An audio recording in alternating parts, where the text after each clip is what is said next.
और मैं शुरू करना चाहता हूं पहले प्रलोभन से, जो शैतान ने यीशु मसीह का किया उस जंगल में, वो 40 दिन के प्रलोभन खत्म होने के बाद, और जो यीशु मसीह ने उसको उत्तर दिया, उस विषय में मैं बात करना चाहता हूं। और यीशु मसीह के सेवकाई की ये पहले शब्द है, इसे इसी प्रकार याद रखें। पहले शब्द उसकी सेवा के बाद जो बाइबल में लिखे गए हैं, उसके बपतिस्मा के बाद, मत्ती रचित सुसमाचार उसका 4 अध्याय और 4 वचन, कभी इसे ना भूले। मनुष्य केवल रोटी ही से नहीं, या सिर्फ खाना से या भोजन से नहीं, परंतु हर एक वचन से जो परमेश्वर के मुख से निकलता है जीवित रहेगा। जब हम परमेश्वर के निकट जीते हैं, हम उसकी वाणी सुन सकते हैं और वो अधिक स्पष्ट होते जाएगा जैसे हम उसके साथ चलेंगे। पर हमारे मसीह जीवन के शुरुआत से ही हमारे पास ये बाइबल होती है जो परमेश्वर का वचन है। और जब यहाँ लिखा गया है कि हमें हर एक उस वचन से जीवित रहना है जो परमेश्वर के मुख से निकलता है, इसका मतलब है हम जीवन का सही आनंद नहीं उठा सकते अगर हम परमेश्वर के मुख से निकलने वाला हर एक वचन न प्राप्त करें तो। और आप इस बारे में निश्चित हो सकते हैं कि शैतान भी इस बात को जानता है। और इसलिए एक चीज जो शैतान करेगा कि वो अपना सबसे अच्छी कोशिश करेगा यह सुनिश्चित करने में कि मसीही लोग परमेश्वर के वचन की अभ्यास न करें, या वो उसको ऐसे ही पढ़े और जो इंटरनेट पर न्यूज़ है उसमें लोग ज़्यादा दिलचस्पी रखें, या वीडियो गेम्स खेलने में, या अन्य बातों में। जब तक कि शैतान लोगों को बाइबल से दूर रख सकेगा, वो जानता है कि वे पूर्ण आत्मिक जीवन में प्रवेश नहीं करेंगे। मनुष्य रोटी ही से नहीं जीवित रहेगा, परंतु हर एक वचन से जो परमेश्वर के मुख से निकलता है। और जब हम सोचते हैं शैतान के युक्तियों को पहचानना, ये पहला है। वो ये कोशिश करेगा कि आपको परमेश्वर के मुख से निकलने वाले वचन जानने से वो दूर रखे। कई लोग कहते हैं कि हमने परमेश्वर के वाणी को नहीं सुना। मैं उनको यही कहूंगा, भाई बहन, क्या आपने बाइबल को पढ़ा है? अगर आपने इस पहले पन्ने से आखिरी पन्ने तक बाइबल को नहीं पढ़ा तो ये ना कहे कि मैंने परमेश्वर के वचन को नहीं सुना है। जब मेरा नया जन्म हुआ 62 वर्ष पहले, तो ये पहली बात थी जो मैंने की। मैंने कहा कि मैं बाइबल पढ़ना चाहता हूं, यद्यपि मैं उसे तब नहीं समझता था, क्योंकि जब मैं पढ़ने लगा तब मैं समझने लगूंगा। दूसरी बात जो मैं कहना चाहता हूं वो परमेश्वर के वचन से है कि कई मसीही बस यही जानते हैं कि यीशु मसीह की मृत्यु वो हमारे पापों के लिए उसने वो मृत्यु सही। मेरे हिसाब से सब मसीह ये जानते हैं कि यीशु मसीह हमारे पापों के लिए मरा, पर क्रूस पर और भी चीजें पूरी हुई। रोमियो के 6 अध्याय में लिखा है कि हमारा पुराना मनुष्य, हमारा मन जो बार बार पाप करना चाहता है, वो उस क्रूस पर क्रूसित हुआ यीशु मसीह के साथ। और आप कहोगे कि मैं तो तब जीवित भी नहीं था। हाँ, पर परमेश्वर आपके विषय में जानते थे इस संसार की सृष्टि के पहले, और इसलिए उसने मसीह में आपको रखा और आप क्रूसित हुए उसी के साथ, और वैसे ही आप पाप पर विजय पा सकते हो। अगर हम यीशु मसीह के मृत्यु को जाने तो सिर्फ हम पाप की माफी पाएंगे, पर जब हम भी उसके साथ क्रूसित हुए तो हम ये पाएंगे कि हम पाप को विजय पाते हैं। जैसे रोमियो 6 में लिखा है कि पाप हम पर प्रभुता न करेगा। अगर यीशु मसीह उस क्रूस पर नहीं पड़ता तो आप क्षमा भी नहीं प्राप्त करते। फिर आप विजय कैसे प्राप्त कर सकते हो अगर आप उस पर विश्वास नहीं रखते जो रोमियो 6 में लिखा गया है कि हमारा पुराना मनुष्य उसके साथ चढ़ाया गया है। और कई लोग तो इस दुनिया में यही कहते हैं कि यीशु मसीह हमारे पाप के लिए मरा, इस पर विश्वास रखना कठिन है, पर आप इस पर विश्वास रखते हैं और इसी से हमारा जीवन बदला। और वैसे ही हम इस पर भी विश्वास रखते हैं कि हमारा पुराना मनुष्यत्व उस क्रूस पर चढ़ाया गया और हम विजय पाते हैं। एक और बात, इब्रानियों की पत्री उसका 2 अध्याय, एक कारण क्यों यीशु मसीह हमारे ही जैसे देह लेकर आया, क्या आपने इस बात को देखा है? इब्रानियों की पत्री 2 अध्याय, क्योंकि हम जो रक्त मांस के सहभागी है और उसने भी हमारे ही जैसे देह को धारण किया। क्यों हम कहते हैं? क्योंकि वो हमारे पाप के लिए मरे, क्योंकि हमारा पुराना मनुष्यत्व क्रूस पर चढ़ाया गया। पर यहां लिखा गया है ताकि उसके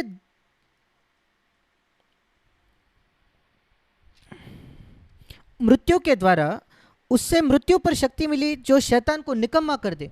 क्या यह दिलचस्प नहीं है कि यीशु मसीह के मृत्यु तक शैतान के पास मृत्यु की सामर्थ्य थी और अय्यूब के बच्चों की हत्या शैतान ने की, पर वो सामर्थ्य उससे निकाल ली गई जब यीशु मसीह उस क्रूस पर मरा। जहां तक परमेश्वर के बच्चों की बात है, शैतान के पास आज भी उन लोगों पर सामर्थ्य है जिन्होंने अपने जीवन को यीशु को समर्पित नहीं किया, पर उसके पास शून्य सामर्थ्य है ऐसे एक व्यक्ति पर जिसने यीशु मसीह को अपने जीवन का प्रभु बनाया है, स्वामी बनाया है। पर वो आपको डरा सकता है। अगर परमेश्वर के मुख से निकलने वाले वचन को आप नहीं जानते तो, जैसे जो बातें मैंने आपको सिखाया है, फिर शैतान तो आपको डरा देगा और आपको वो कल्पना कराएगा कि उसके आपके जीवन पर सामर्थ्य है, यद्यपि उसके पास वो सामर्थ्य नहीं है, क्योंकि मनुष्य को उस परमेश्वर के वचन से वो अज्ञान रखे, यही उसका उद्देश्य है। क्या अब आपको क्या लगता है कि एक लड़ाई में जो हारा हुआ शत्रु है, क्या वो न्यूज़पेपर लेके घूमेगा ये कहते हुए कि हम हार चुके हैं? मानिए 2 राष्ट्रों की लड़ाई चल रही है, जो जीत गए हैं उस देश में तो न्यूज़पेपर में, अखबार में यही आएगा कि हम जीत चुके हैं, पर जो देश हार गया है उनके अखबारों में ये नहीं छपेगा। वो शायद अखबारों में छापेंगे कि नहीं हम तो जीत गए हैं। और इसलिए शैतान और यीशु मसीह के बीच की जो लड़ाई है, 2000 वर्षों पहले यीशु मसीह ने शैतान को हरा दिया, और जो कोई हर उस शब्द के द्वारा जीवित रहेगा वो इस बात को जानता है। पर क्या आप चाहते हो शैतान चाहता है ये बात लोग जाने? नहीं, वो बिल्कुल नहीं चाहता कि आप में से कोई भी जाने। मेरे प्रिय भाई और बहनों, मेरी बात सुनिए, ये आपको छुटकारा देगा। वो ये बिल्कुल नहीं चाहता कि वो पूरी तरीके से हार चुका था उस क्रूस पर, कि उसके आपके जीवन पर उसको शून्य सामर्थ्य, उतनी ही सामर्थ्य जितनी आप उसको दोगे। हाँ, यह भी संभव है कि एक मसीही शैतान को थोड़ी सामर्थ्य खुद देगा, पर उसको देने की आवश्यकता नहीं, क्योंकि परमेश्वर ने हमें एक मुक्त इच्छा दी है। जब आदम और हवा उस एदेन के वाटिका में गए, उनको जाकर उस मना किए हुए फल को खाने की जरूरत नहीं थी, पर उनके पास एक स्वतंत्र इच्छा थी। हम यह सोच सकते हैं कि क्यों परमेश्वर ने उन्हें रोका नहीं वहां जाने से, उस अच्छे बुरे के वृक्ष के पास जाने से। परमेश्वर आसानी से यह कर सकता था अगर परमेश्वर ने आदम को एक रोबोट के जैसा बनाया गया था। आप जानते हो रोबोट क्या है? जिसको पहले से ही प्रोग्राम किया होता है कि उसको क्या करना है। और अगर परमेश्वर ने भी आदम को उस रोबोट जैसे बनाया होता, फिर वो उस फल के पास जाकर उसका प्रोग्राम कहता कि इससे पीछे मुड़ो, और वो पीछे मुड़ जाता, और फिर वो बेटा नहीं बन सकता। आपको घर में रोबोट एक बच्चे के समान पसंद आएगा, या आपको सचमुच एक बच्चा चाहिए? परमेश्वर भी बिल्कुल वैसा ही है, उसे रोबोट नहीं चाहिए। इस ग्रह को देखिए, प्लैनेट्स को देखिए, जिन्होंने लाखों साल से परमेश्वर की आज्ञा मानी है, पर उनमें से कोई भी परमेश्वर के बच्चे नहीं हो सकते। कोई भी ग्रह पाप नहीं कर सकता, क्योंकि उनके पास स्वतंत्र इच्छा ही नहीं है। हमारे जो पेड़ है, पौधे हैं, ये पूरी तरीके से परमेश्वर की आज्ञा मानते हैं। इस सृष्टि के नियमों के अनुसार एक पेड़ पाप नहीं कर सकता, पर एक पेड़ परमेश्वर का पुत्र भी नहीं हो सकता, और वैसे ही कुत्ते और बिल्लियां भी। पर हमारे पास एक स्वतंत्र इच्छा है और हमारे पास एक विवेक भी है। सिर्फ स्वर्गदूत और मनुष्यों के पास ही यह है, और उसी वजह से हम परमेश्वर के बच्चे हो सकते हैं। और इस वजह से ये बहुत ज़रूरी है ये जानना यीशु मसीह ने उस क्रूस पर क्या किया। उसने शैतान को नाश किया ऐसा नहीं लिखा है। इब्रानियों 2:14 में शैतान को नाश नहीं किया गया, उसको मार नहीं डाला, बल्कि उसको निकम्मा कर दिया। उसके पास सामर्थ्य ही नहीं बची, उसकी सामर्थ्य निकाल ली गई। क्यों शैतान को परमेश्वर ने मार नहीं डाला? परमेश्वर तो उसको पहले ही नाश कर सकता था। क्यों परमेश्वर ने शैतान को उस एदेन में आने दिया? हमारी शारीरिक एक्सरसाइज से मैं एक उदाहरण कहना चाहूंगा। अगर हमारे शरीर में हम मसल्स या मांसपेशियों को तैयार करना चाहते हैं, बनाना चाहते हैं हमारे पैरों में या हमारे हाथों में, तो हमें कुछ तनाव को महसूस करना पड़ेगा। और इसलिए लोग रस्सियाँ खींचते हैं या किसी मशीन पर एक्सरसाइज करते हैं और उनके शरीर के मसल्स या मांसपेशियों को वो तनाव को दे रहे हैं। और उस तनाव को महसूस करने के बाद हमारे मांसपेशियां सक्षम बनते हैं, सामर्थ्य बनते हैं। जो लोग एक्सरसाइज नहीं करते वो मजबूत नहीं बनते, बल्कि वो बस मोटे हो जाते हैं। और इसलिए परमेश्वर ने शैतान को होने की अनुमति इस वजह से दी ताकि वो हमारा विरोध करे, ताकि हम भी उसको विरोध करके आत्मिक रीति से सामर्थ्यवान बने। ये परमेश्वर का मार्ग है। वैसे ही हमारे शारीरिक शरीर में भी होता है और वैसे ही आत्मा में भी। पर हमें इस शैतान के साथ हमारे लड़ाई में इस बात को भी जानना जरूरी है कि हम एक हारे हुए शत्रु के साथ लड़ रहे हैं। वो शायद जीवित है पर वो पहले ही हराया हुआ है और उसका हमारे ऊपर शून्य सामर्थ्य है। और यहां लिखा गया है कि उसने शैतान को निकम्मा कर दिया। क्यों? उसका कारण क्या है? इब्रानियों 2:15, ताकि वो हमें छुटकारा दे, जितने मृत्यु के भय के मारे जीवन भर दासत्व में फंसे थे उन्हें छुड़ा ले। जो कोई इस संसार में जन्मा है वो शैतान का गुलाम जन्म में आता है।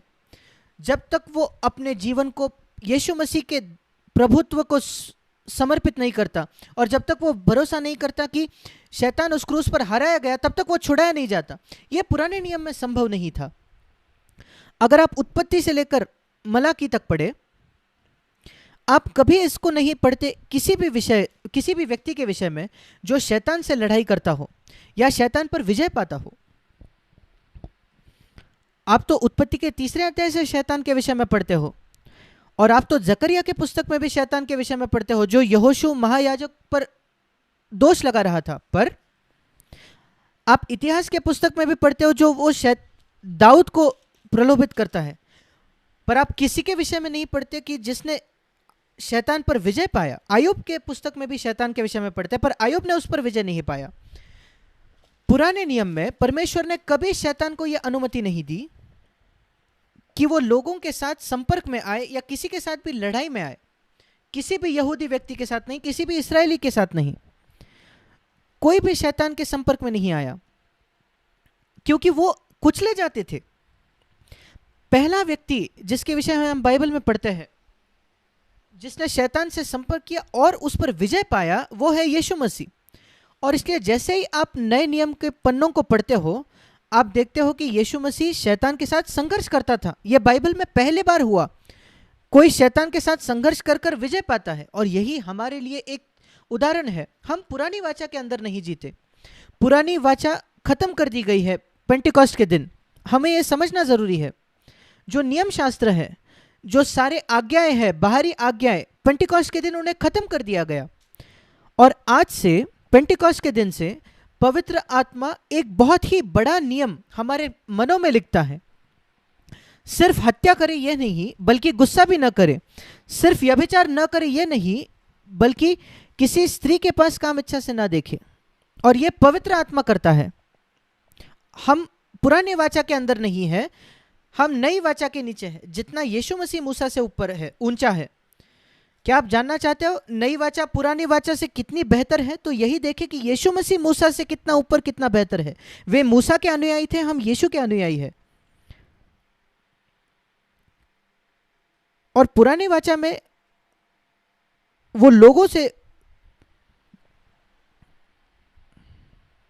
और देखिए ये अद्भुत वचन जो यीशु मसीह ने कहे उसके जीवन के अंत में, यूहन्ना उसके 14 अध्याय में, उसका 30 वचन।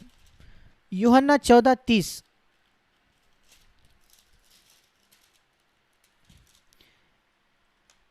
इस संसार का सरदार आता है पर उसका मुझ पर कोई अधिकार नहीं। यीशु मसीह ने इस बात को स्वीकार किया कि शैतान इस संसार का सरदार है, इस शारीरिक संसार का नहीं, बल्कि ये जो संसार की प्रणाली है, रीति है, जो सारे सिनेमा को चलाती है, जो पॉलिटिक्स पर नियंत्रण रखती है और इतनी सारी मनोरंजन पर नियंत्रण रखती है, इस संसार का सरदार है शैतान। जब यीशु मसीह इस संसार में थे तब भी वो इस संसार का सरदार था और वो आज भी इस संसार का सरदार है। और इसलिए आप देखते हैं कैसे इस इंटरनेट पर अश्लील चीजों ने इतनी सारी चीजें बढ़ गई है। क्यों? कौन इसको चलाता है? शैतान। और हम उस विश्वासी के विषय में क्या कहे जो अपने कंप्यूटर को ऑन करके या अपने फोन में इस अश्लील बातों को या पोर्नोग्राफी को देखे, जो शैतान चला रहा है। क्या आपको लगता है ऐसा मसीही यीशु मसीह के साथ संगति में है? या आपको लगता है ऐसा व्यक्ति शैतान पर विजय पा सकता है? नहीं, जब तक वो देख रहा है तब तक बिल्कुल नहीं। वो शैतान के साथ तो हाथ चला रहा है, कभी कभी ये देखने के लिए वो पैसा भी दे रहा है। जैसे कोई एक वेश्या के पास जाने के लिए कई बार लोग पैसे देते हैं, ये वो तरीके हैं जैसे शैतान लोगों का, परमेश्वर के लोगों का फायदा उठाता है। और भी तरीके हैं, हम उसको देखेंगे। पर याद रखें कि यीशु ने कहा इस संसार का सरदार आता है, मुझ पर उसका कोई अधिकार नहीं। यह क्या अद्भुत गवाही है। 33.5 वर्षों के लिए वो इस पृथ्वी पर जिया, हमारे लिए ही, हमारे ही तरह परखा गया। और शैतान उसके अंदर घुसने की कोशिश करता रहा, पर वो कभी यीशु मसीह के जीवन में पैर रखने तक की जगह नहीं पा सका। यीशु मसीह के पीछे चलने का क्या अर्थ है? यीशु मसीह कहता था मेरे पीछे चलो, मेरे पीछे चलो। यहां हमें उसके पीछे चलना है। जिस प्रकार उसने शैतान का विरोध किया और पाप का विरोध किया, हमें उस क्षेत्र में उसके पीछे चलना है पवित्र आत्मा के सामर्थ्य के द्वारा। और इस वजह से हमें पवित्र आत्मा से भरना जरूरी है। हम पाप पर विजय नहीं पा सकते अगर हम पवित्र आत्मा से भरपूर नहीं हो तो। और उसको इस प्रकार नहीं माने कि यह कोई गैर जरूरी बात है। हमें पवित्र आत्मा से भरना जरूरी है हर दिन। एक ही बार का यह अनुभव नहीं है, प्रतिदिन। क्योंकि यह इकलौता मार्ग है जैसे हम विजय पा सकते हैं। और हमें परमेश्वर के वचन पर विश्वास रखना है कि शैतान उस क्रूस पर हराया गया था। मैं आपको एक अद्भुत वचन दिखाना चाहता हूं बाइबल में, जिसने मेरी बहुत सहायता की।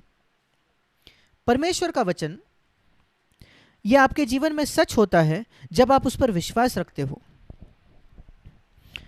अगर ऐसा नहीं होगा तो वो सिर्फ वही पन्नों पर लिखा हुआ रहेगा, पर वो आपके जीवन में कभी भी सच या वास्तविक नहीं होगा जब तक आप उस पर विश्वास नहीं रखोगे। यह बिल्कुल उस समान है जैसे एक आपके सामने थाली में भोजन है, अच्छा भोजन जो आपको सक्षम बना सके, पर अगर आप उसको सिर्फ देखोगे, उसकी सराहना करोगे, वो भोजन आपको सामर्थ्य नहीं देगा।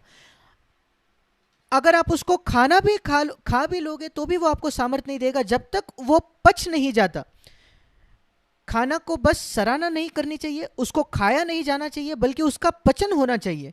उसी प्रकार बाइबल का वचन आपको इस वजह से नहीं दिया ताकि आप उसकी सराहना करें और यह कहे कि मैं विश्वास करता हूं कि यह बाइबल परमेश्वर का वचन है। शैतान भी इसमें विश्वास रखता है। उसको पढ़ना केवल पर्याप्त नहीं है। अगर आप उसको सिर्फ पढ़ोगे, उस पर मनन नहीं करोगे और उसको अपने मन में नहीं उतरने दोगे, तो यह भोजन करने जैसा है जिसका पचन नहीं हो रहा। आपकी पचन क्रिया काम नहीं कर रही और उसका क्या परिणाम है? आपको उल्टी हो जाएगी, वो सब बाहर आ जाएगा और वो चले जाएगा।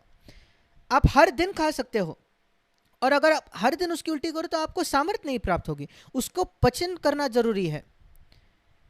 और बाइबल कहती है धन्य है वो पुरुष जो परमेश्वर के वचन पर ध्यान करता है दिन रात। वो उस पेड़ के समान होगा जो नदी के पास लगाया जाता है, जो हर साल अपना फल लाता है और वो जो कुछ करेगा उसमें वो सफलता पाएगा। मैं कई सालों से उस वचन के अनुसार जिया हूं। भजन 1 उसके पहले 3 वचन, दुष्टों के युक्ति पर नहीं चलना, पर परमेश्वर के वचन पर मनन करना, ध्यान करना। सिर्फ उसे दिन रात पढ़ना नहीं, जब संभव हो तब उसको पढ़ना, पर जैसे जैसे मौका मिले उस पर ध्यान कीजिए, मनन कीजिए। आप जो कुछ करेंगे आप सफलता पाएंगे। ऐसे ही मनुष्य को जीना है, मनुष्यों को जीने की यही प्रभु की इच्छा थी। और यीशु मसीह ने भी शैतान के प्रत्युत्तर में यही पहली बात कही।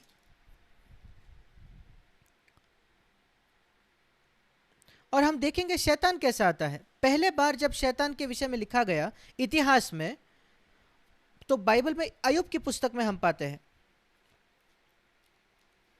तो आइए हम एक समय उसके लिए देखें।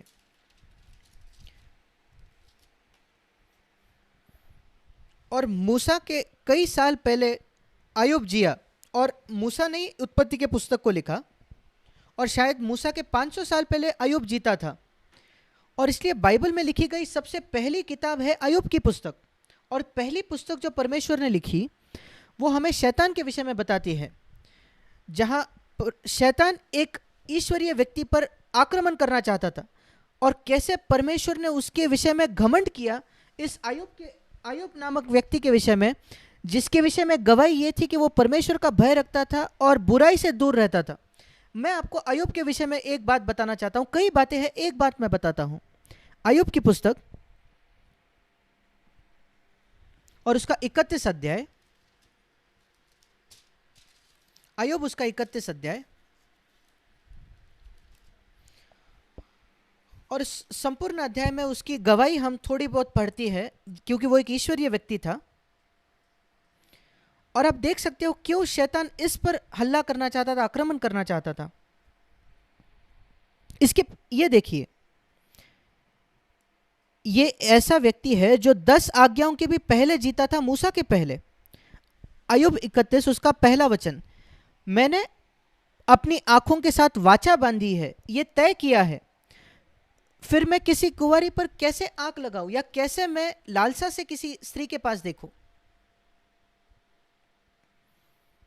और हम कहते हैं अय्यूब जिया कब? क्या वो यीशु मसीह ने जब इन बातों के विषय में मत्ती 5 में कहा उसके बाद जिया क्या? नहीं, वो तो 10 आज्ञाओं से भी पहले जिया था। फिर उसको ये सब कब मिला? उसको ये कैसे बात मालूम पड़ी कि उसको किसी स्त्री पर लालसा के साथ नहीं देखना है?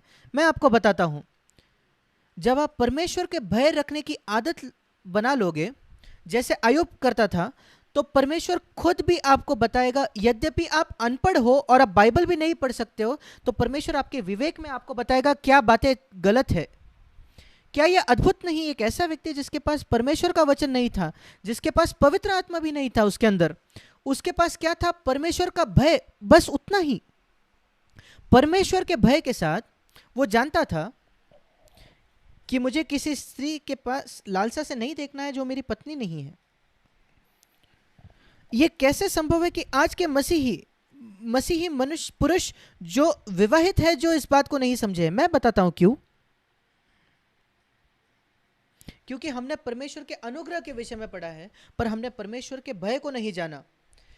जो पहले के प्रेरितों के पास हमारे से ज्यादा फायदा था कि 30 सालों के लिए उनके माँ बाप ने उनको बड़ा किया परमेश्वर के भय में, और फिर उन्होंने यीशु मसीह से परमेश्वर के अनुग्रह को सुना। आज मसीहों की समस्या यह है कि वो परमेश्वर के अनुग्रह के विषय में पढ़ते हैं, पर उनको परमेश्वर का भय नहीं सिखाया गया है। और इसलिए इतने मसीही लोग अपने आंखों से, अपने विचारों में पाप करते हैं। और अय्यूब ने कहा मैं ये कैसे कर सकता हूं? और वो आगे जाकर ये कहता है, मैं सोने को अपना परमेश्वर नहीं बनाऊंगा।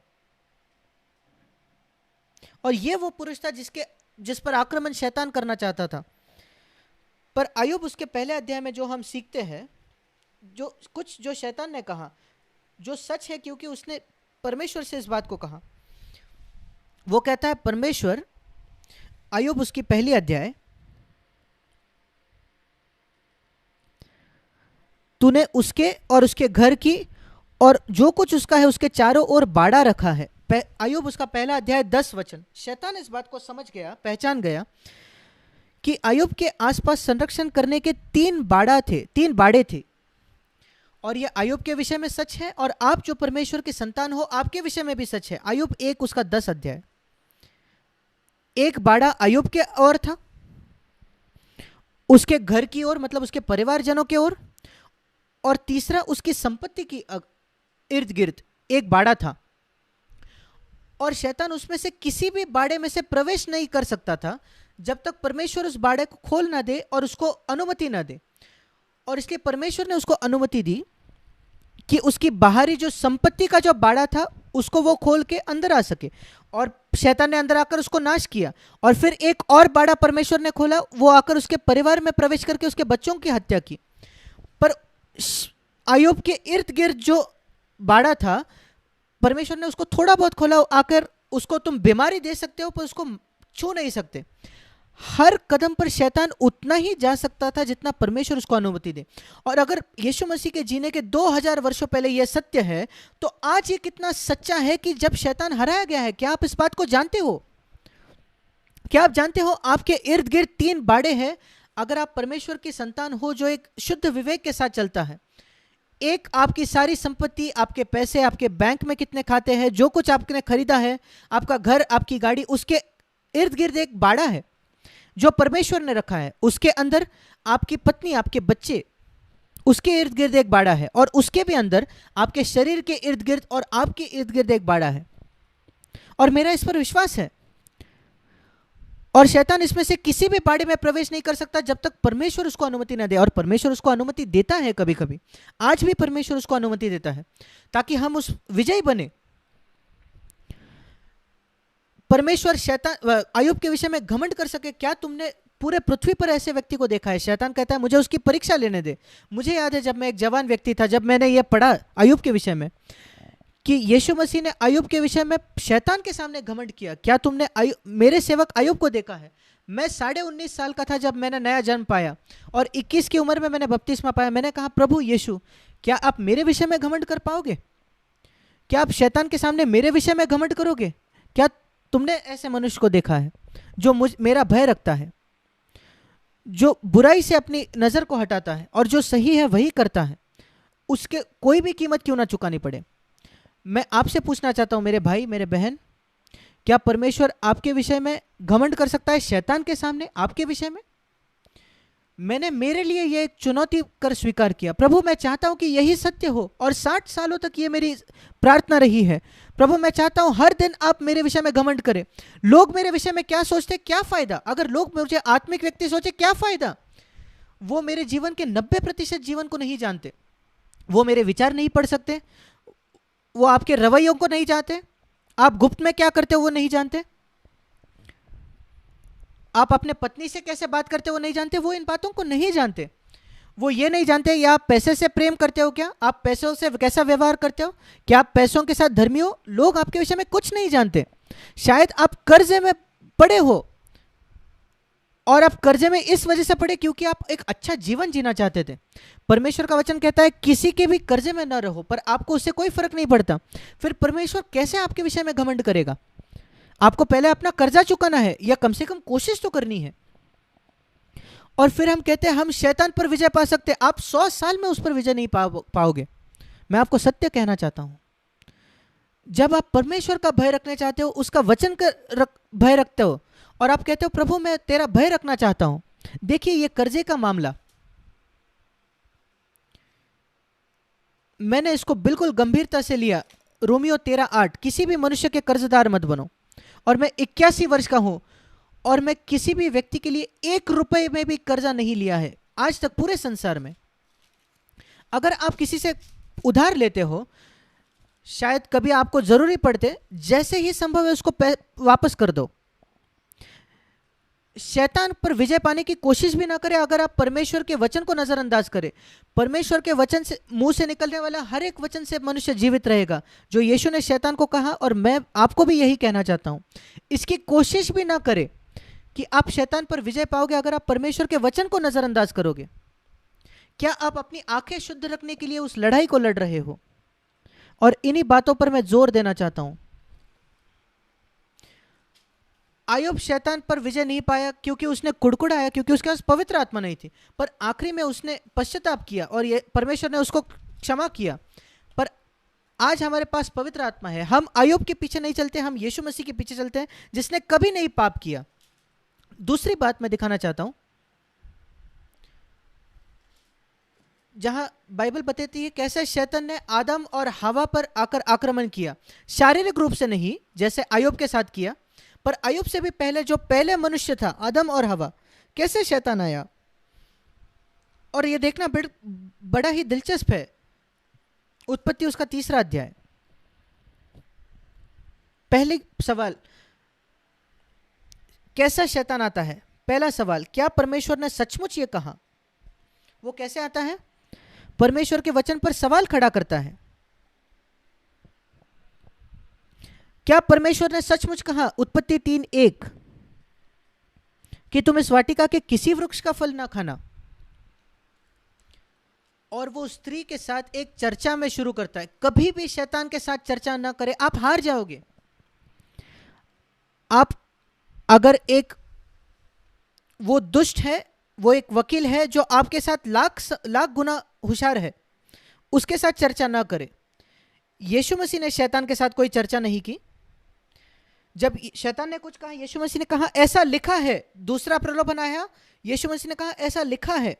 तीसरा प्रलोभन आया, यीशु मसीह ने कहा यह लिखा है, और वो काफी था। और ऐसा ही प्रलोभन तो हवा के पास भी आया।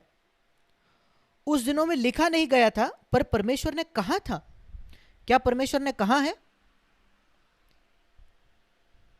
और हवा को बस यही करना था कि परमेश्वर ने कहा है हम इस वृक्ष का फल नहीं खा सकते।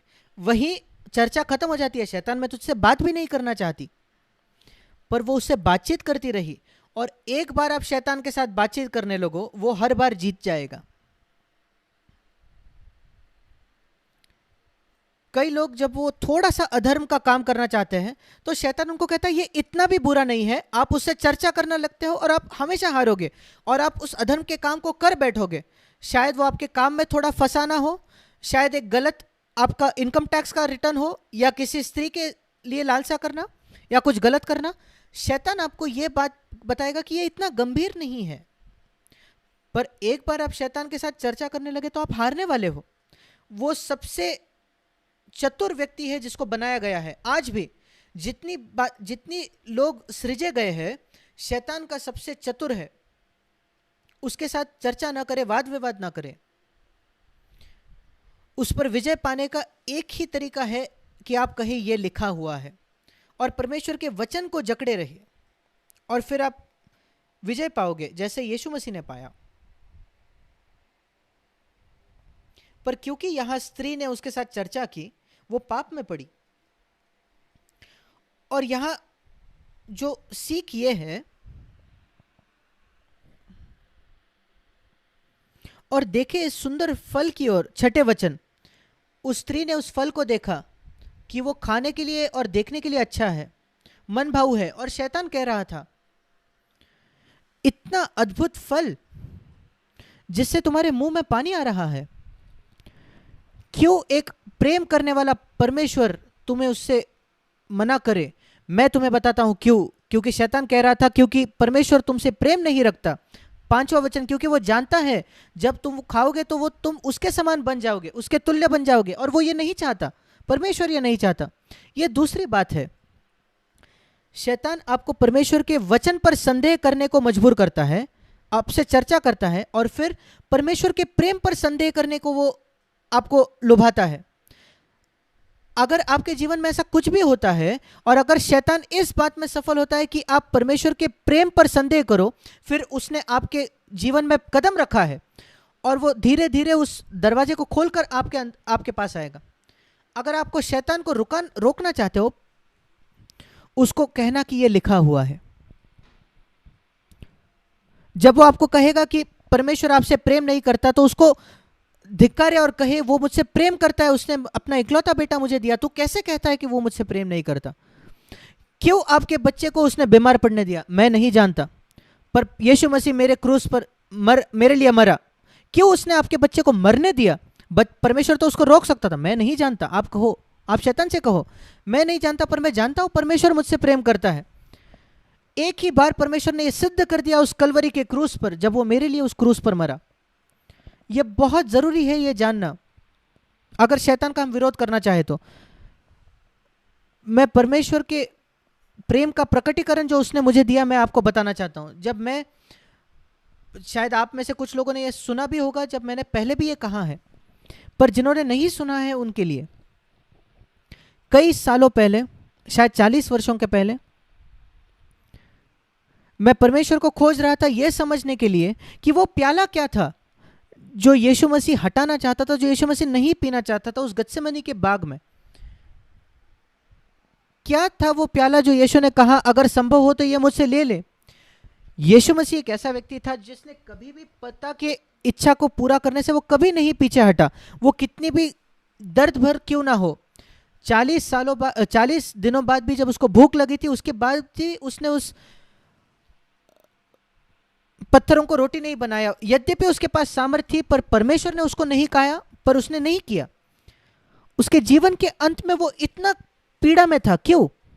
यीशु तो 1000 बार उस क्रूस पर मरने के लिए तैयार हो जाता था, क्योंकि वो हमसे प्रेम रखता था, पर ऐसा कुछ था जो वो नहीं चाहता था।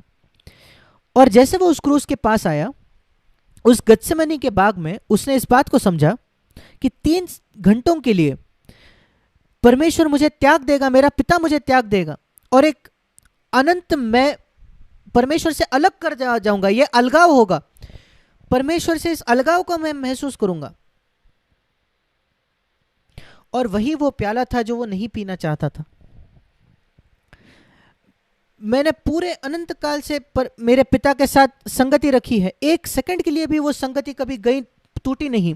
मैं नहीं जानता कि वो टूट जाए। हम उस पर मूल्य नहीं करते, हम हमारे शारीरिक स्वास्थ्य का मूल्य रखते हैं। परमेश्वर के साथ संगति से ज़्यादा मूल्य हम अपने स्वास्थ्य का देते हैं।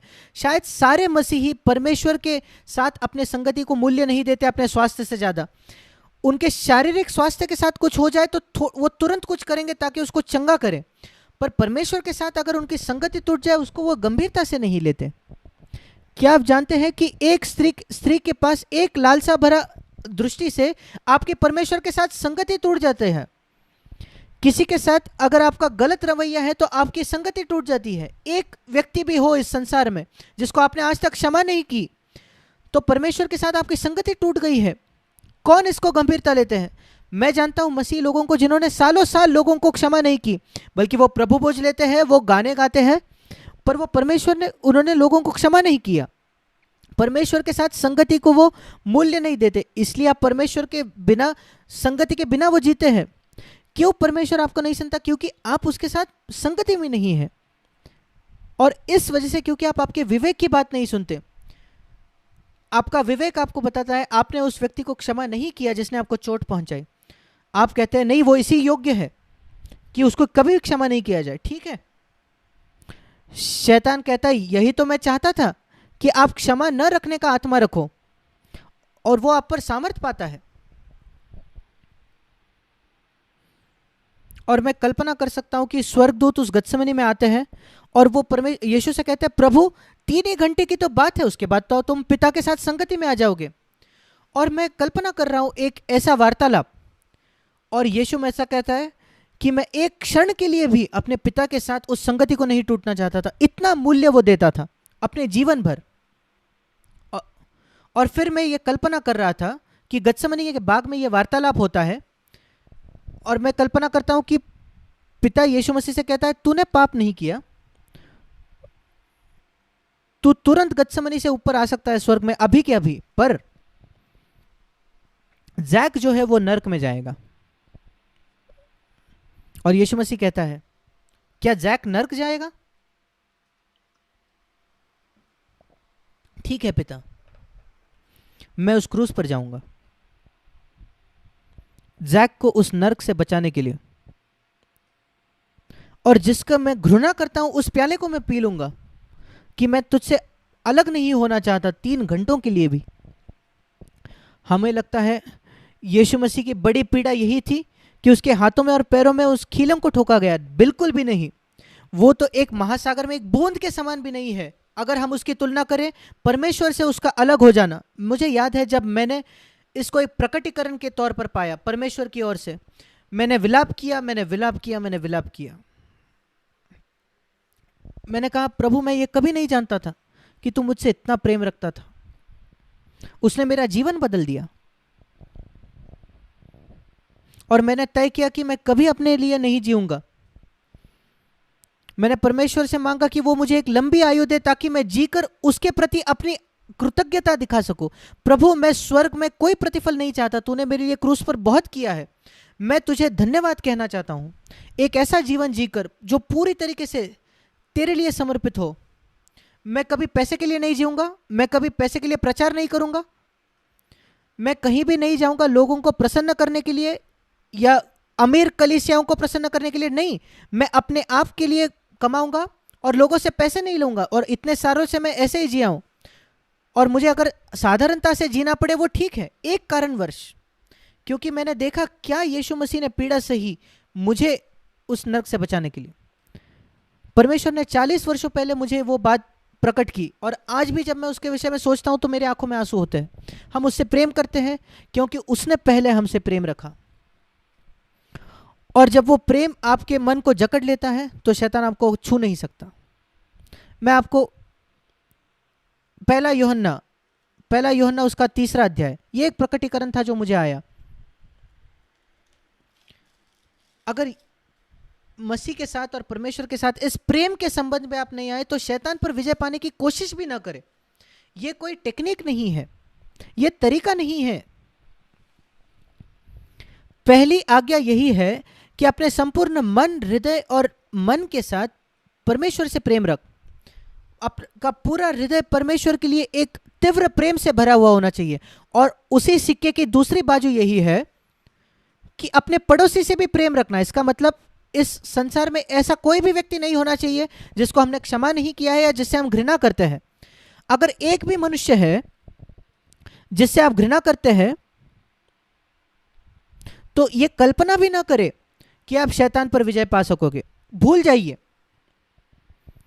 अगर आप आपके सास से घृणा करते हो, शायद वो कितनी भी बुरी क्यों ना हो, अगर वो शैतान जैसे भी क्यों ना हो, अगर आप उससे घृणा रखते हो तो आप कभी भी शैतान पर विजय नहीं पा सकते। शायद आपकी सास शैतान के नीचे है, शैतान के सामर्थ्य पर, आप भी उसके सामर्थ्य के नीचे आ रहे हो। और शैतान एक ही पत्थर से 2 पक्षियों को मारता है। उसने उस व्यक्ति को आपके खिलाफ बुराई करने में उकसाया, एक पत्थर, वो आप पर तो पत्थर नहीं फेंकता, आप उसको प्रत्युत्तर देते हो कि मैं उसको क्षमा नहीं करूंगा। और शैतान ने 2 पक्षियों को मार दिया एक ही पत्थर से। शैतान को आपको उल्लू ना बनाने दे, क्षमा करे। देखिए पहले यूहन्ना में क्या लिखा है, उसका 4 अध्याय, पहला यूहन्ना 4 अध्याय। अद्भुत ऐसा वचन है।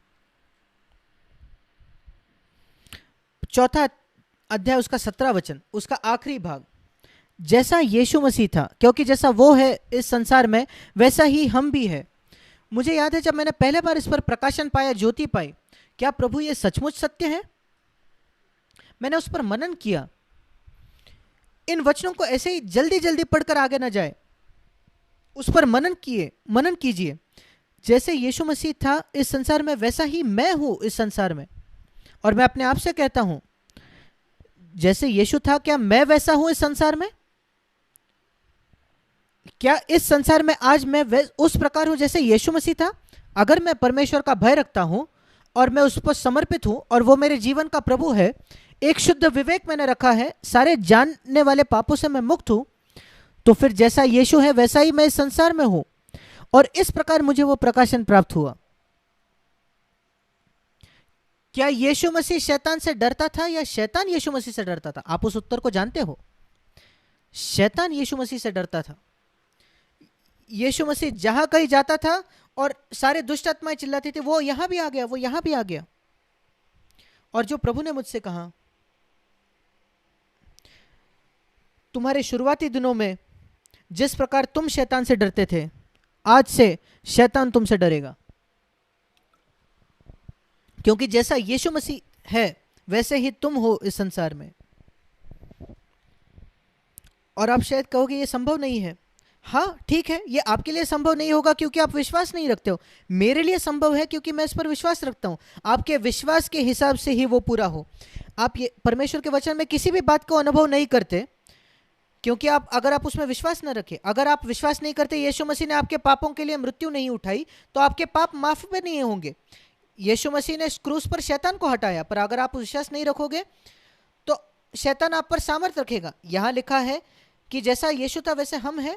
अगर आप विश्वास नहीं रखोगे तो यह सच नहीं होगा, पर मैंने इस पर विश्वास रखा और इसने मुझे परमेश्वर शैतान के भय से छुटकारा दे दिया। और कितने लोग शैतान से डरते हैं, वो मुझ पर आक्रमण करेगा, मेरी पत्नी पर। क्या आप विश्वासी हो या क्या हो? इन सारे वचनों में जो लिखा है, क्या आप उस पर विश्वास रखते हो?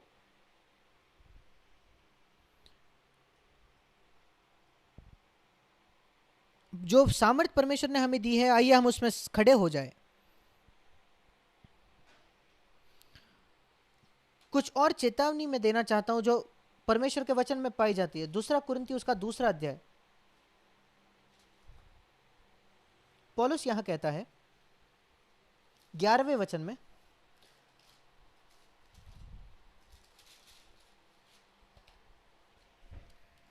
दूसरा कुरिन्थी 2:11 कि शैतान का हम पर दाव न चले, क्योंकि हम उसकी युक्तियों से अनजान नहीं है।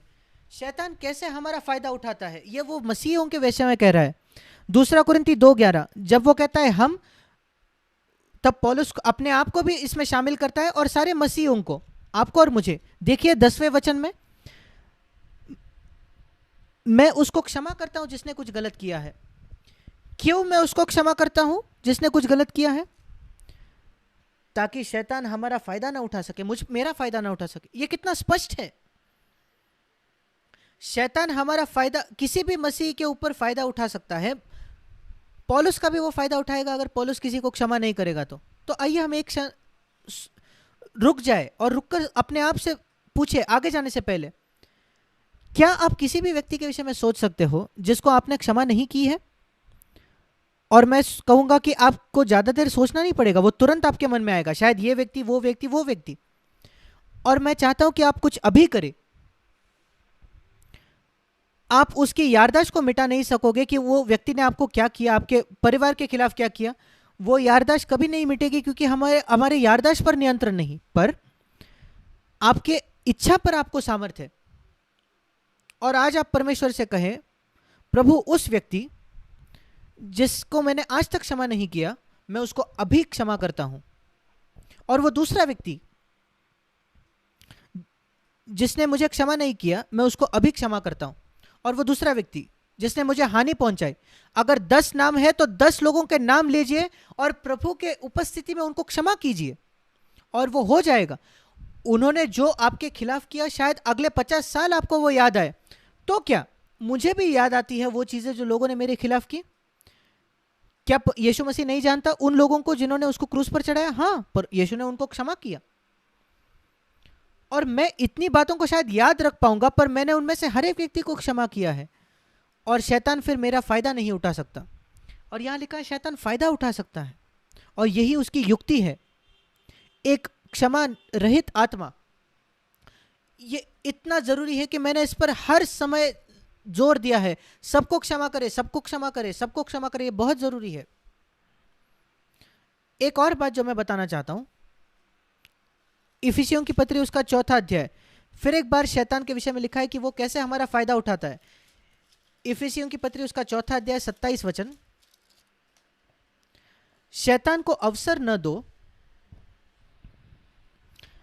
आप शैतान को कैसे अवसर देते हो, उसकी पृष्ठभूमि देखिए। उसका पहला वचन 26 वचन, जब तुम क्रोध करो पाप मत करो, सूर्य अस्त होने तक तुम्हारा क्रोध न रहे। एक क्रोध है जिसमें पाप नहीं है, और एक ऐसा क्रोध है जिसमें पाप है। उनमें हम फर्क कैसे करें? क्योंकि अगर एक पाप की रीति में मैं गुस्सा करता हूं तो फिर शैतान मेरा फायदा उठाएगा, वो अवसर पाएगा। क्या आप जानते हो इतने लोग हैं, इतने मसीहे हैं जिन पर शैतान सामर्थ्य प्राप्त कर लेता है, क्योंकि वे क्रोधित होते हैं एक गलत तरीके से। फिर हम कैसे ये फर्क करें, सही क्रोध क्या है, गलत क्रोध क्या है? जब कभी आप परमेश्वर के वचन का कोई वचन न समझो, मैं इस सिद्धांत के पीछे चलता हूं। शुरुआती दिनों में अगर मैं इंग्लिश में कोई अखबार पढ़ रहा हूं और मुझे एक शब्द नहीं समझ में आता, तो मैं उस किताब को नीचे रखकर एक डिक्शनरी उठाता था और इस डिक्शनरी को पढ़कर देखता था कि अच्छा ये शब्द का अर्थ मैं नहीं जानता था, आज मैं जान गया।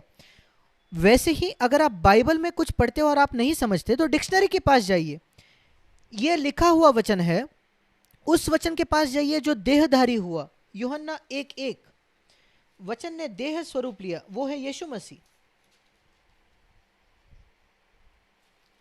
यीशु मसीह का जीवन सारे कठिन वचनों का अर्थ बताता है। हम कैसे जाने कब गुस्सा करें कब गुस्सा ना करें? आइए हम यीशु के पास जाए जो वचन देहधारी हुआ। वो कब गुस्सा होता था? जब उसने देखा लोग धर्म के नाम से पैसा कमाते थे, वो क्रोधित हुआ। उसी का मतलब है कि हम यीशु मसीह के जैसे बनेंगे। जब आप टीवी पर देखो प्रचारक लोग जो पैसा कमा रहे हैं गरीबों से यीशु मसीहत के नाम से, अगर आपको गुस्सा नहीं आता तो आप यीशु मसीह के पीछे चलने वाले नहीं हो। मुझे क्रोध आता है जब मैं एक प्रचारक को देखता हूं टीवी पर या कहीं भी, जब वो लिखित रूप में गरीबों से मांगते हैं कि पैसा दो, मुझे गुस्सा आता है क्योंकि यीशु मसीह ने ये नहीं किया। क्योंकि मैं यीशु के जैसा बनना चाहता हूं और मैं यीशु के नाम से कहना चाहता हूं आपको गुस्सा नहीं आता तो आप यीशु के जैसे नहीं हो। आप बड़े कोमल हो, पर मैं ऐसा नहीं होना चाहता। एक और जगह जहां हम देखते हैं यीशु मसीह क्रोधित हुआ, मरकुस के 2 अध्याय में, वो एक आराधनालय में गया एक मनुष्य के हाथ को चंगा करने के लिए, और फरीसियों ने कहा आज सब्त का दिन है, चंगा न करना। यीशु मसीह ने कहा इनके पास दया नहीं है इस बेचारे के लिए। यीशु मसीह को गुस्सा आया। जब आपके पास उन लोगों के लिए दया नहीं होती जो एक गरीब व्यक्ति के ऊपर दया नहीं करते, ऐसे लोगों पर आपको गुस्सा आना चाहिए। ये 2 घटना है जब यीशु मसीह गुस्सा हो गया। जब धन के नाम में लोगों ने पैसा कमाया, वो उसने बाहर भगाया। जब एक पीड़ित व्यक्ति पर दया न करने वाले लोगों को देखा, वो क्रोधित हुआ, पर उसके बाद कभी नहीं। जब लोगों ने उसको शैतान कहा, बीलजबुल कहा, वो क्रोधित नहीं हुआ। उसने कहा तुम्हें क्षमा की जाती है। जब उसके मुंह पर वो थूके, उसको झापड़ लगाए, उसको मारा गया, पर वो कभी क्रोधित नहीं हुआ। मैं एक साधारण पाठ इससे सीखा हूं, मुझे कभी भी क्रोधित नहीं होना है जब लोग मुझे चोट पहुंचाते हैं या मेरे विषय में बुरा कहते हैं या मेरे लिए कुछ करते हैं। अगर मैं गुस्सा होता हूं तो वो पापमय गुस्सा है, वो जो भी किया हो। पर मुझे तब गुस्सा होना ही है जब परमेश्वर के महिमा की बात आती है, जब लोग दूसरों को चोट पहुंचाते हैं बिना किसी दया के। और बहुत दुख की बात यह है, कई मसीहियों में जब लोग उनको चोट पहुंचाते तो वो गुस्सा हो जाते हैं, और जब वो देखते हैं लोग पैसा कमा रहे यीशु मसीह के नाम से तो वो गुस्सा नहीं होते। और वो तब गुस्सा नहीं होते जब लोग दूसरों का शोषण करते हैं और इतने लैंगिक रूप से लोगों का शोषण हो रहा है, छोटे बच्चों को किडनैप किया जा रहा है, तब वो गुस्सा नहीं होते। मैं इन बातों को पढ़ता हूं तब मैं गुस्सा होता हूं और मैं कहता हूं प्रभु यीशु जल्दी आइए, इन लोगों को, असहाय लोगों की रक्षा करें। क्या आप देखते हो आपके अंदर ऐसा प्रत्युत्तर आता है? हमें सही कारण से गुस्सा होना जरूरी है। क्रोधित हो पर पाप न करें, या इफिसियों 4:27 में लिखा है आप शैतान को अवसर दे रहे हो। आप अपने आप शैतान को अपने जीवन में आने के लिए द्वार खोल रहे हो। जब आप किसी से गुस्सा होते हो, जब उसने आपको चोट पहुंचाए, उसने आपके विषय में कुछ कहा, उसने आपका फायदा उठाया, आपके परिवार को तकलीफ दी, आप गुस्सा हो जाते हो और आप अपने द्वार खोलकर शैतान को कह रहे हो आ जाओ शैतान, मेरे परिवार में आइए, स्वागत है। ये मसीही है जो अपना द्वार खोलते हैं शैतान को, जब वो लोगों को क्षमा नहीं करते, जब वे गुस्सा होते हैं, जब लोग उनको चोट पहुंचाए तो, या अपने परिवारजनों को चोट पहुंचाए तो। अभी इफिसियों की पत्री 6 अध्याय, मुझे याद है कई सालों पहले परमेश्वर ने मुझे ये दिखाया। इफिसियों की पत्री 6 अध्याय उसका 12 वचन और 11वें वचन में लिखा है कि शैतान की युक्तियों के सामने खड़ा रहने के विषय में, हमारा यह मल युद्ध लहू और मांस से नहीं। इफिसियों 6:12, मतलब हम मनुष्यों के साथ नहीं लड़ते परंतु प्रधानों से और अधिकारियों से और इस संसार के अंधकार से, मतलब आत्मिक सेनाओं से हम लड़ते हैं। शैतान को तीसरे स्वर्ग से दूसरे स्वर्ग में फेंक दिया गया और हम उनसे लड़ते हैं। और हमारा मल युद्ध लहू और मांस से नहीं बल्कि इन आत्मिक सेनाओं से है। और परमेश्वर ने मुझसे इस प्रकार बात की किसी भी मनुष्य के साथ लड़ाई नहीं करना, अपनी सामर्थ बचा कर रखो शैतान और उसके खिलाफ लड़ने से, उसी के खिलाफ लड़ने से। कभी भी मनुष्यों से नहीं लड़ना, रक्त मांस के साथ नहीं लड़ना। और इस सिद्धांत से कई सालों से मैंने इसके उस ऊपर चला हूं, और शैतान के ऊपर जो लड़ाई है मैंने इसके पीछे चला है, मेरे लड़ाई में, मेरे परिवार के लड़ाई में, और उन कलीसियाओं के लिए जिनकी मेरी जिम्मेदारी है कि शैतान उनमें हक ना जमाए, उस वजह से मैं लहू मांस से लड़ाई नहीं करता। क्या आपने ऐसा निर्णय लिया है कि आप कभी किसी मनुष्य से न लड़ेंगे? कुछ सिद्धांतों के लिए, परमेश्वर के वचन पर सिद्धांतों के लिए मैं खड़ा होता हूं, और प्रचारक है, दूसरे लोग हैं जो मेरे घर आते हैं और वो मेरे साथ विवाद करना चाहते हैं, झगड़ा करना चाहते हैं, और जैसे ही मैं देखता हूं कि वो कुछ तर्क करना चाहते हैं, वाद करना चाहते हैं, मैं रुक जाता हूं। मैं कहता हूं कि अगर आप सत्य जानना चाहते हो तो मैं 2 घंटे बिताऊंगा आपके साथ, पर अगर आप सिर्फ लड़ना चाहते हो तो मुझे माफ कीजिए, मैं आपके साथ आर्ग्यू नहीं करूंगा। आप जो चाहे विश्वास कीजिए, आप कल्पना कीजिए कि आप ही जीत गए, पर मैं आपको उत्तर नहीं दूंगा, क्योंकि मैं लहू और मांस के साथ नहीं लड़ना चाहता, सिद्धांत के ऊपर भी नहीं। किसी सिद्धांत के लिए लड़ने के लिए मेरे बुलाहट नहीं है, बल्कि उसकी घोषणा करने के लिए और यीशु परमेश्वर के वचन के लिए खड़ा होना, बिना शर्म के, बिना डर के, पर किसी आर्ग्यूमेंट करके नहीं। नहीं,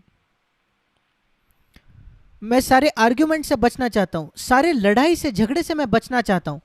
किसी भी झगड़े में मैं नहीं पड़ना चाहता लोगों से जो मेरा फायदा उठाए, मुझे फंसाए, या पैसे के विषय में या किसी भी विषय में।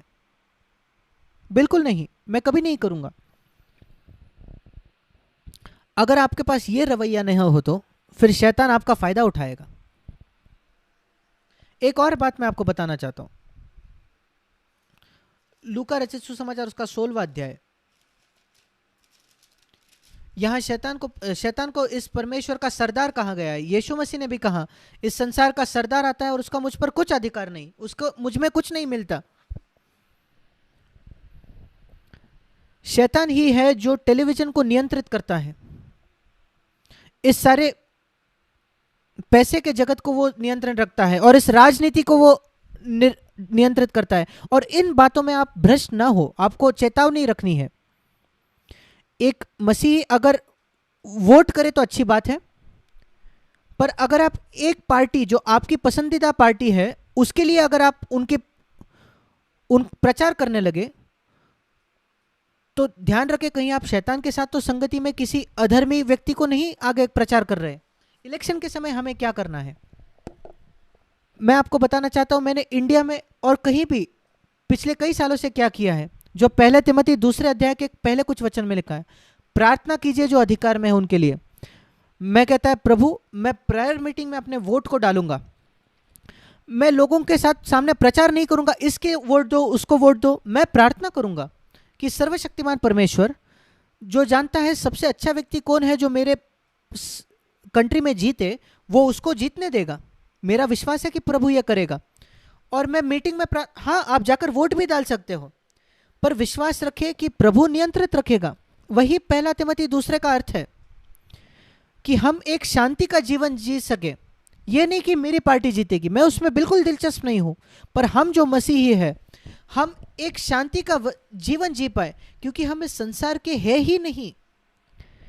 इस संसार के नागरिक अपने पार्टी का प्रचार कर सकते हैं, पर मैं तो स्वर्ग का नागरिक हूं, और मैं ये सुनिश्चित करना चाहता हूं कि परमेश्वर का यीशु मसीह का सुसमाचार इस संसार में फैले और हम भी शांति में एक जीवन जी पाए।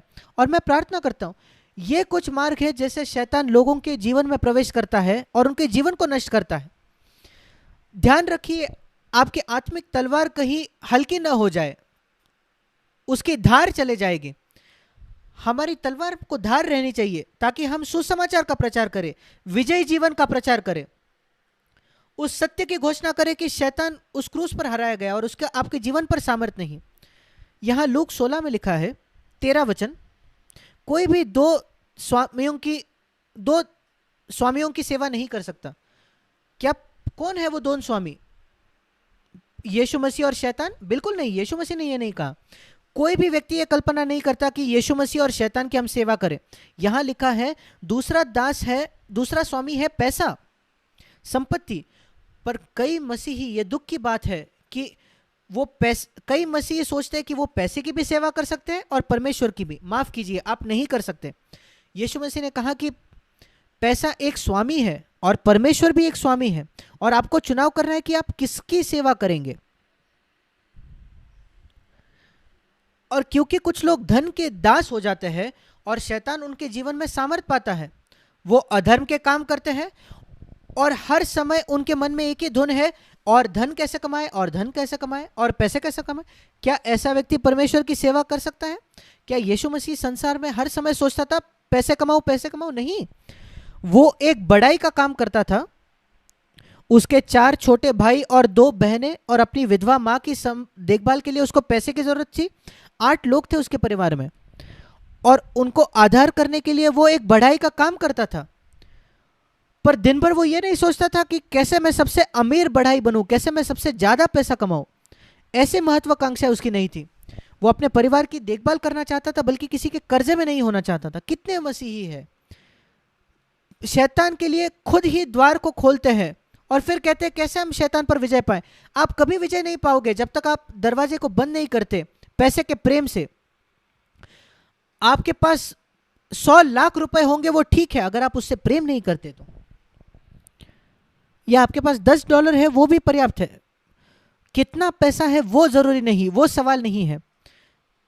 आपकी कितनी तनख्वाह है ये जरूरी नहीं। बहुत ज्यादा तनख्वाह है ठीक है, बहुत कम ठीक है।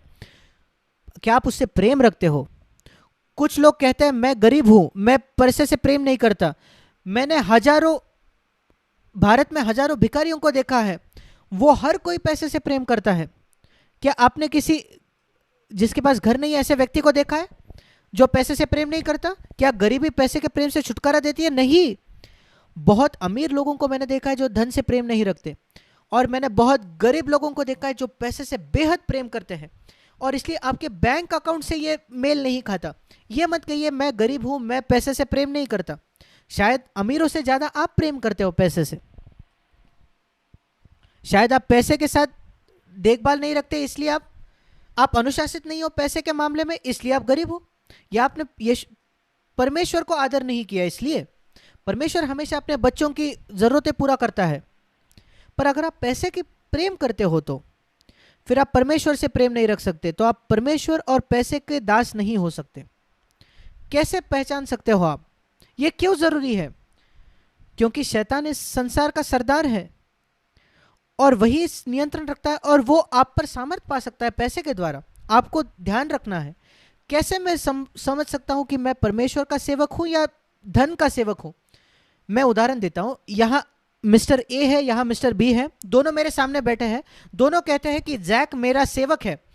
आप कैसे जानोगे कि मैं किसका सेवक हूं? बहुत आसान है। दोनों को कहिए, ए और बी को, कि तुम जैक को आवाज दो। अगर दोनों जैक को आवाज दे, दोनों मुझे आवाज दे, मैं जिसके पास भी जाऊं मैं उसका सेवक हूं। और यहां परमेश्वर है और पैसा है जो आपको बुला रहे हैं। किसके पास आप जाते हो और आप उसी के गुलाम हो, आप इसका खुद उत्तर ढूंढ सकते हो। पर परमेश्वर से ज्यादा अगर आप पैसे के उत्तर देते हो तो शैतान आपके जीवन पर सामर्थ्य पा सकता है, क्योंकि वो इस संसार का सरदार है। एक और बात मैं कहना चाहता हूं। प्रकाशित वाक्य उसका 12वां अध्याय, मैं शैतान की युक्ति आपको दिखाना चाहता हूं जिससे वो आपके जीवन में सामर्थ्य पाता है। प्रकाशित वाक्य उसका 12वां अध्याय।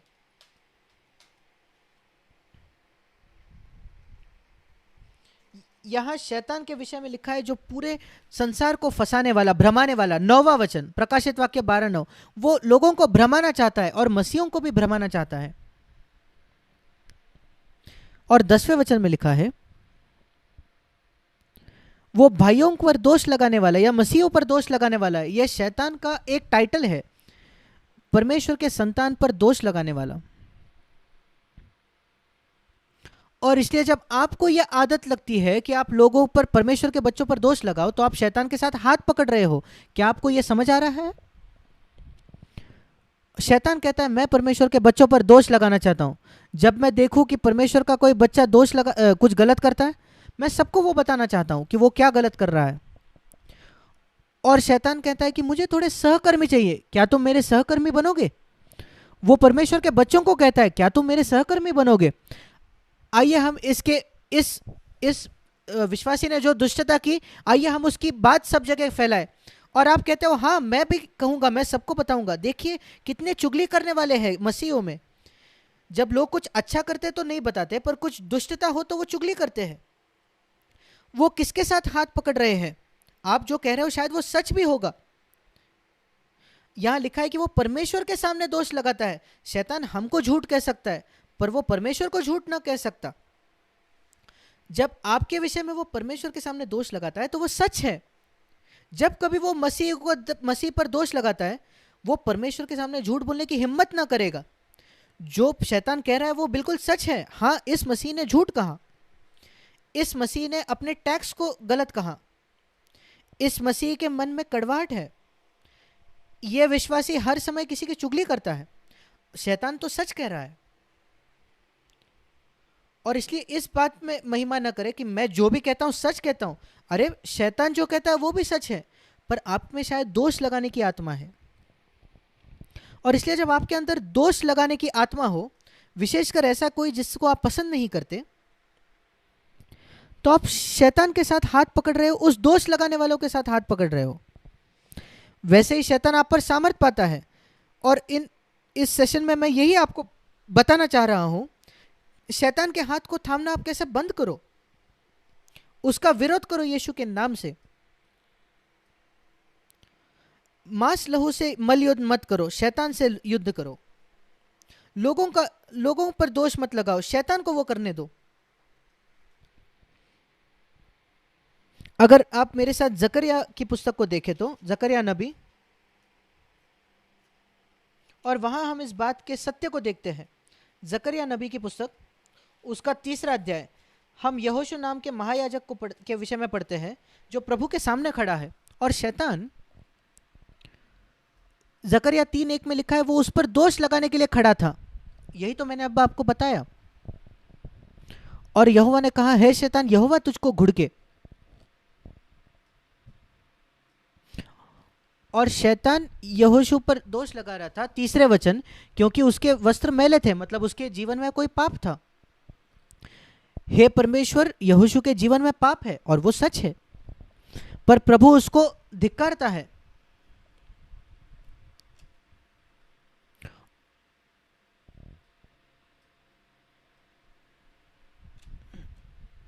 और परमेश्वर कहता है, इसके ये मैले वस्त्र उतारो और उसको अच्छे वस्त्र पहनाओ। और आज उसका अर्थ है यीशु मसीह की धार्मिकता उसे पहनाओ।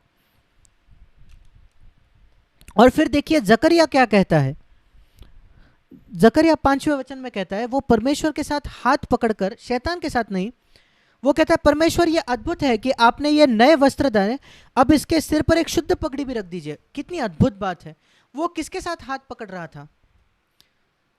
जो यहोशू को धर्मी ठहरा रहा था, उसको नहीं जो उसको दोष लगा रहा था। ये चित्र अपने आंख के सामने रखें। जब कभी आप देखें परमेश्वर की संतान को, जिसके हृदय में, जिसके जीवन में कुछ गलत है, हर व्यक्ति के जीवन में कुछ गलत होगा, और शैतान उसके बारे में जरूर दोष लगाएगा। अब आपके पास चुनाव है, या तो आप उसके लिए प्रार्थना करो या उस पर दोष लगाओ। प्रकाशित वाक्य के 12वें अध्याय में लिखा है, वो दिन रात परमेश्वर के बच्चों पर दोष लगाता है। वो पूर्णकाली मसीह सेवा में है। पूर्ण समय शैतान मसीहों पर दोष लगाता है। और यही यीशु, इसके विरोध में यीशु मसीह के विषय में क्या लिखा है? इब्रानियों 7:25 कि यीशु मसीह पूरा समय मध्यस्थी करता है। इब्रानियों 7:25, वो दिन रात विनती करता है परमेश्वर के लोगों के लिए, वो प्रार्थना करता है। वही हमने जकरिया 3 में भी देखा। परमेश्वर का संतान जिसके जीवन में कुछ गलत है, शैतान खड़ा है उस पर दोष लगाने के लिए, परमेश्वर उसको धर्मी ठहराता है। और जकरिया ये सब देखकर वो देखता है मैं किसकी ओर जाऊं, वो परमेश्वर की ओर जाता है और वो प्रार्थना करता है कि यहोशू को आशीष मिले। और आज आप जकरिया के जगह खड़े हो और आप देखते हो परमेश्वर की कोई संतान जिसके जीवन में कुछ गलत है और शैतान उस पर दोष लगा रहा है, और यीशु मसीह उसके लिए विनती कर रहा है, आप वहां बीच में खड़े रहकर निर्णय लेते हो कि आप किसकी ओर जाओगे। क्या आप एक विजयी जीवन जीना चाहते हो? क्या आप शैतान पर विजय पाना चाहते हो? आप जीवन पर विजय पा सकते हो। यह परमेश्वर का आपके जीवन के लिए उद्देश्य है। लोगों के लिए प्रार्थना करें और दोष लगाने वाले न बने। याद रखें मैंने क्या क्या आज बताया, कैसे शैतान आया, हवा को मन में संदेह लाया, परमेश्वर आपसे प्रेम नहीं करता इसलिए वो आपको ये नहीं दे रहा, परमेश्वर आपसे प्रेम नहीं करता इसलिए आपका बच्चा मर गया। आप कहे शैतान मेरे पीछे हो जा।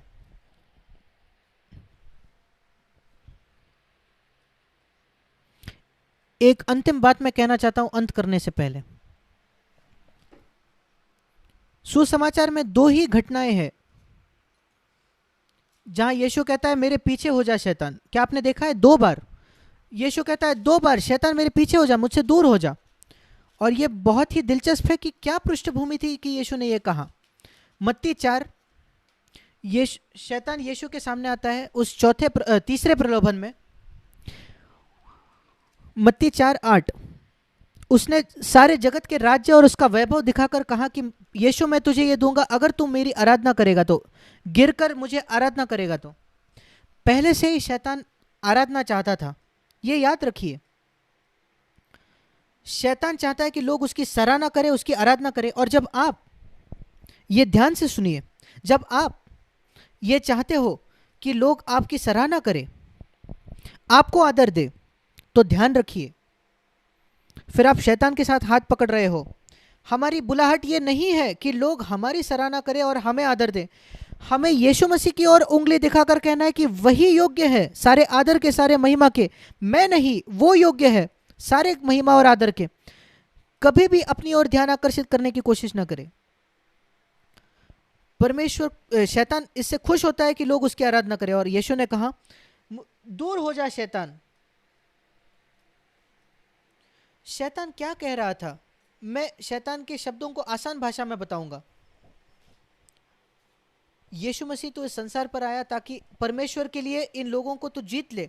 तुझे क्रूस पर जाने की जरूरत नहीं यीशु, मैं तुझे एक आसान तरीका बताता हूं। मेरे सामने झुक जा और मैं तुझे इन सब को दे दूंगा। वो यीशु मसीह को प्रलोभित कर रहा था ताकि वो क्रूस के मार्ग से हट जाए। तू संसार को जीत ले बिना उस क्रूस के, मैं तुझे दूंगा, तू मेरी आराधना कर। यीशु ने कहा मुझसे दूर हो जा शैतान। कोई भी आवाज अगर वो आपको बताए कि क्रूस से दूर हो जाए, अपने आप को मरने से दूर हो जाए, तो वो शैतान की आवाज है। अब दूसरी घटना, जब यीशु मसीह ने कहा दूर हो जा शैतान, ये तो पहली घटना थी। मत्ती उसका 16 अध्याय हम देखते हैं, यीशु कहता है 21 वचन, मत्ती 16 उसका 21 वचन, मत्ती 16:21। उस समय से, मत्ती 16:21, उस समय से यीशु अपने चेलों को बताने लगा, अवश्य है कि मैं यरूशलेम को जाऊं और पुरानी और प्रधान याजकों और शास्त्रियों के हाथ बहुत दुख उठाऊं और मारा डाला जाऊं, मतलब क्रूस। पतरस कहता है नहीं प्रभु तू वहां मत जा, और यीशु मसीह कहता है मेरे पीछे हो जा शैतान। ये दूसरी बात है जब शैतान ने कहा, यीशु ने कहा मेरे से दूर हो जा। और वही संदेश था। कोई भी अगर मुझे कहे कि क्रूस से दूर हट जा, तो वो शैतान की आवाज है। अगर शैतान से हो या मेरा जो सबसे नजदीकी शिष्य है उसके मुंह से आए, मत्ती 16। और मैं आपसे भी कहना चाहता हूं, जब कभी आपके अंदर आप इस आवाज को सुने, अपने आप को मृत्यु न उठाना, यहां अपने आप के हक को जताओ, अपने जीवन, अपने आदर के लिए खड़े हो जाओ। और पवित्र आत्मा कहता है नहीं, क्रूस को उठाओ, अपने आप को मर जाओ, अपने अधिकारों को त्याग दो। और आप कहते हो नहीं, मैं नहीं चाहता लोग मेरा फायदा उठाए, ठीक है, फिर आप शैतान के मार्ग पर चले हो। यीशु मसीह ने मना कर दिया शायद ऐसी कोई भी आवाज सुनने से जो उसको बताए क्रूस से हट जाओ, क्रूस से हट जाओ। और मैं आपको कहना चाहता हूं मेरे भाई और बहनों, अंत में ये आवाज आप दिन में कई बार सुनते हो, जब लोग आपको अपमान करते हैं कि आप पीछे लड़ो उनसे, और किसी को दोष आप लगाना चाहते हो, और नहीं नहीं अपने आप को नहीं मरना। जब लोग आपकी तारीफ करते हैं और वो आपके मन में चले जाता है, सिर में जाता है, और आप अपने आप प्रति नहीं मरते। और देखिए एक मरा हुआ व्यक्ति कैसे प्रतिक्रिया देगा। मैं हमेशा यही सोचता हूँ, यहाँ एक मरा हुआ व्यक्ति है, लोग उसको कितनी भी नाम रखे, बुरे नाम रखे, उसको कोई फर्क नहीं पड़ता, वो तो मर चुका है। या लोग जाकर उसकी तारीफ करते हैं कि तू कितना बड़ा संदेष्टा है, भविष्यवक्ता है, उसको कोई फर्क नहीं पड़ता। ऐसा व्यक्ति वो शैतान पर विजय पाएगा हमेशा। इसलिए यीशु ने कहा अपना क्रूस उठाओ और मेरे पीछे चलो। और याद रखें कि उस क्रूस पर शैतान हराया गया, और जब आप खुद उस क्रूस पर रहोगे तो शैतान हराया जाएगा, शैतान आप पर सामर्थ नहीं पाएगा। ये निश्चय रखे, मैं अपने विवेक को शुद्ध रखूंगा हर समय, और क्रूस के उस मार्ग को चुनूंगा हर परिस्थिति में, अपने आप को मरने के लिए। कभी भी लोगों के साथ नहीं लड़ूंगा, ताकि मैं अपनी सारी सामर्थ बचाऊं शैतान का विरोध करने में और परमेश्वर के उद्देश्य को पूरा करने में। अपने पत्नी के साथ एक रहे। जब आपके और आपकी पत्नी के बीच में कोई दरार आती है तो शैतान उस दरार से आकर आपके बच्चों पर आक्रमण करता है। क्या आप जानते हो क्यों आपके बच्चों पर आक्रमण होता है? क्योंकि आपने और आपके पत्नी ने अपने बीच में दरार या झगड़ा रखकर दरवाजा खोल दिया। आपने झगड़ा किया, आपको तो एक होना था। जब यीशु मसीह आपके बीच में चाहिए था, यीशु ने कहा जब दो मेरे नाम में इकट्ठे होते हैं तो मैं वहां हूं। वहां कितनी सामर्थ्य है, पर शैतान ने आपको और आपके पत्नी को झगड़ा करने पर विवश किया और आपके बीच में एक दरार आ गई। और वो किस में दिलचस्पी था, किस पर उसको आक्रमण करना था? आपके बच्चों में। आप कहते हो आपके बच्चे क्यों बिगड़ गए? यही पूछो, यही सवाल पूछो, क्या आप और आपके पति पत्नी एक दूसरे से क्या आप झगड़ा करते हो? अभी आप क्या करें? मन फिराओ, मन फिराओ। हर एक बात का जवाब है मन फिराना, वापस आकर अपने आप पर दोष लगाना। किसी और पर दोष नहीं लगाओ, बच्चों पर दोष मत लगाओ, अपने जीवन साथी पर दोष मत लगाओ। कहो प्रभु मेरी गलती है, प्रभु मुझे माफ करो, मैंने शैतान को अपने घर में आने के लिए दरवाजा खोल दिया, प्रभु मैं उस दरवाजे को आज बंद करना देता हूं और इसके आगे मैं ये नहीं होने देना चाहता, क्योंकि तूने उस क्रूस पर शैतान को हरा दिया और मेरे पत्नी में, मेरे घर में, मेरे बच्चों पर मैं नहीं चाहता सामर्थ शैतान पाए। प्रभु नहीं चाहता कि आपके कोई भी बच्चा शैतान के सामर्थ के नीचे आए। उनके लिए प्रार्थना कीजिए, प्रभु उनको वापस लाएगा। परमेश्वर आपको आशीष दे। आइए हम प्रार्थना करें।